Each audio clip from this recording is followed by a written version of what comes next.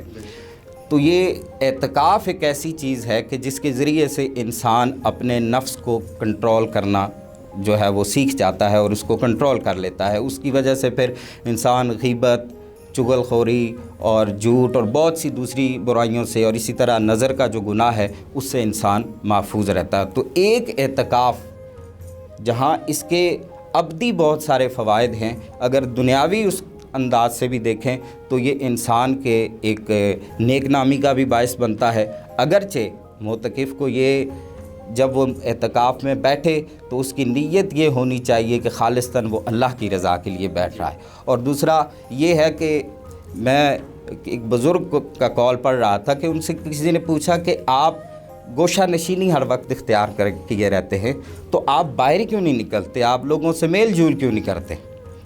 تو آپ نے فرمایا کہ میں اس لیے باہر نہیں جاتا کہ میں نے ایک کتا پالا ہوا ہے، اور میں اگر باہر نکلوں گا تو وہ کتا جو ہے وہ لوگوں کو نقصان پہنچائے گا۔ تو آپ سے پوچھا گیا وہ کتا کہاں ہے اور وہ کیا ہے؟ تو آپ نے فرمایا وہ میرا نفس ہے۔ یہ اللہ والوں کا طریقہ تھا۔ تو یہ جو اعتکاف ہے اس کے اندر گویا انسان جہاں خود کو گناہوں سے بچاتا ہے وہاں اللہ کی مخلوق بھی اس کے شر سے محفوظ رہتی ہے۔ تو آقا کریم رؤوف الرحیم صلی اللہ علیہ وآلہ وسلم کی حدیث مبارکہ بھی ہے کہ تم میں سے بہتر شخص وہ ہے کہ جس کے ہاتھ اور زبان کے شر سے جو ہے وہ دوسرے لوگ محفوظ رہتے ہیں۔ تو کم از کم یہ جو اعتکاف ہے اس کے باقی جہاں فوائد ہیں اس کا یہ بہت بڑا فائدہ ہے کہ نبی کریم صلی اللہ علیہ وآلہ وسلم کے اس فرمان کی روشنی میں کہ تم میں سے سب سے بہتر وہ شخص ہے۔ تو جب ہم اعتکاف میں ہوتے ہیں تو گویا 10 دن کے لیے ہم لوگوں سے گفتگو کرنا، بات چیت کرنا، میل جول، یہ ساری چیزیں ختم ہو جاتی ہیں، چغلی سے بچ جاتے ہیں، غیبت سے بھی بچ جاتے ہیں۔ تو یہ جتنی یہ جو روحانی بیماریاں ہیں، یہ گناہ جو ہیں یہ روحانی بیماریاں ہیں، یہ انسان کی روح کو جو ہے وہ بیمار کر دیتی ہیں۔ تو ایک اس اعتکاف کی وجہ سے انسان ان تمام برائیوں سے محفوظ رہتا ہے۔ جی علامہ صاحب، ایک سوال میں آپ کی خدمت میں اور عرض کروں گا کہ یہ اعتکاف جو ہے یہ اسلام سے پہلے کی جو ہمارے سامنے جو ادیان ہیں، جو دوسرے مذاہب ہیں اسلام سے پہلے کے، ان میں بھی اعتکاف کا کوئی تصور موجود تھا؟ دیکھیں، اعتکاف جو ہے وہ پہلی امتوں میں بھی موجود تھا، اس کی نوعیت مختلف ہو سکتی ہے۔ سورہ بقرہ کے اندر اللہ تعالیٰ ارشاد فرماتے ہیں اعوذ باللہ من الشیطان الرجیم وَأَعِدْنَا إِلَىٰ إِبْرَاهِيمَ وَإِسْمَاعِيلَ أَن طَهِّرَ بَيْتِيَ لِلطَّائِفِينَ وَالْعَاكِفِينَ وَالرُّكَّعِ السُّجُودِ صدق اللہ العظیم، کہ ہم نے جناب ابراہیم اور اسماعیل کو یہ حکم دیا کہ وہ اللہ کے گھر میں نماز پڑھنے والوں کے لیے، سجدہ کرنے والوں کے لیے، طواف کرنے والوں کے لیے اور اعتکاف کرنے والوں کے لیے گھر کو صاف کریں۔ تو یہ قرآن کی رولنگ ہمیں بتاتی ہے، یہاں سے ہمیں یہ پتہ چلتا ہے کہ اعتکاف ایسی عبادت ہے کہ جو پہلی امتوں میں بھی موجود تھا۔ بہرحال اس کی صورت مختلف ہو سکتی ہے، اس کی جیسے ہمارے ہاں 10 دنوں کا اعتکاف ہے، اس کی صورتیں مختلف ہو سکتی ہیں، لیکن اس سے انکار نہیں کیا جا سکتا۔ بہرحال یہ پہلی امتوں کے اندر بھی موجود تھا۔ بہت شکریہ، آپ سے گفتگو کا سلسلہ جاری رہے گا انشاءاللہ۔ ابھی پروگرام میں وقت ہوا ایک نعت شریف کا، اور شاہ زیب موجود ہے ہمارے ساتھ، تو ہم ان سے نعت سنتے ہیں۔ آج کیا سنا رہے ہیں آپ؟ آج رفیق ضیاء صاحب کی لکھی ہوئی مشہور زمانہ نعت آپ کی خدمت میں عرض کروں. جی ضرور. حضور میری تو ساری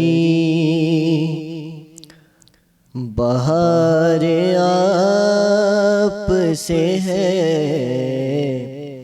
حضور میری تو ساری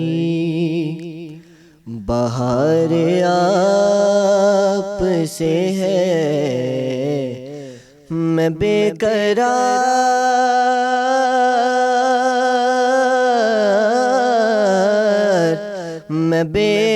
قرار تھا، میرا قرار آپ سے ہے، حضور میری تو ساری بہار آپ سے ہے، حضور میری تو ساری. کہاں وہ عز مدینہ، کہاں میری ہستی، کہاں وہ عز مدینہ، کہاں میری ہستی، یہ حاضری کا سبب بار بار آپ سے ہے، یہ حاضری کا سبب بار بار آپ سے ہے، میں بے قرار تھا، میرا قرار آپ سے ہے، حضور میری تو ساری. او میری تو ہستی ہی کیا ہے، میرے غریب نواز، میری تو ہستی ہی کیا ہے، میرے غریب نواز، جو مل رہا ہے مجھے سارا پیار آپ سے ہے، جو مل رہا ہے مجھے سارا پیار آپ سے ہے. ماشاءاللہ، جزاک اللہ. بہت خوبصورت کلام آپ نے سنایا. ناظرین، ابھی پروگرام میں وقت ہوا ہے ایک بریک کا. مختصر سے وقفے کے بعد دوبارہ حاضر ہوتے ہیں.